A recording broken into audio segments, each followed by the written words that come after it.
Yes, circles in D.C. had been expressing concern since President Biden nominated Ambassador William Burns, formerly of the Obama State Department, and most recently of the Carnegie Endowment for International Peace, a think tank, to lead the Central Intelligence Agency due to possible ties to China while at that think tank.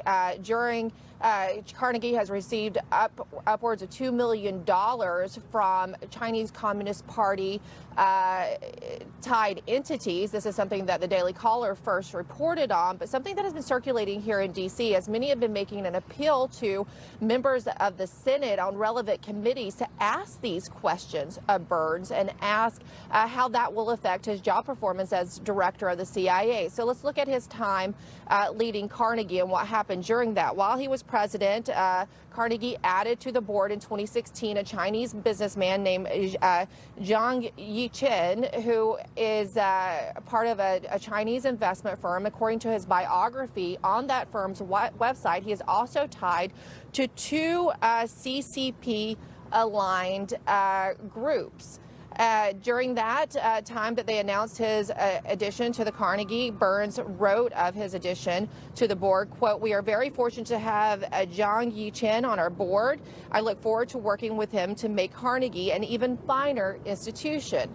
Now, according to Carnegie's 2019 report, there was a couple of outreach programs to China in order to smooth over tensions that were escalating under the Trump administration due to those tariffs. In 2019, according to the report, Carnegie hosted a forum that they built as an off-the-record exchange between policymakers in D.C. and in Beijing, aimed to quote reduce misperceptions and keep channels of communication open, even at moments of pronounced tensions in their relationship. Later in the year, in 2019, Carnegie also hosted a trip for 17 senior congressional staffers to go to China to talk to Chinese academics and Chinese government officials, along with Americans who were working in China. Now, as I said, there's been a concern already about the Biden administration possibly going soft on China. So there's a lot of outreach on to members on the Hill to make them aware of these possible ties.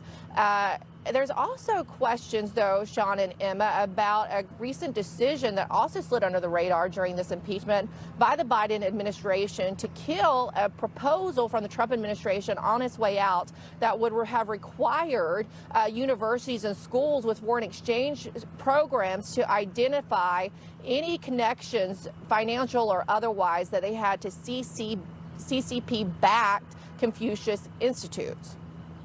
Sean, Emma? A lot of questions there. As far as Burns goes, on his path to being confirmed, he will face the Senate Intelligence Committee. Do you feel strongly here that he would be questioned, Burns would be questioned on these reports of ties to China? Look, I've even heard from sources in the CIA that there's some concern in the agency about his ties to China, and there is, as I said, outreach to staffers and senators on the Intelligence Committee to make sure that they ask these questions. I do think it will come up, especially given that the lobbying effort that is going on behind the scenes to make sure that they do. Yeah, it should happen this month. We'll stay on top of that. Newsmax White House correspondent Edward Robson joining us live from the White House. Edward, thank you.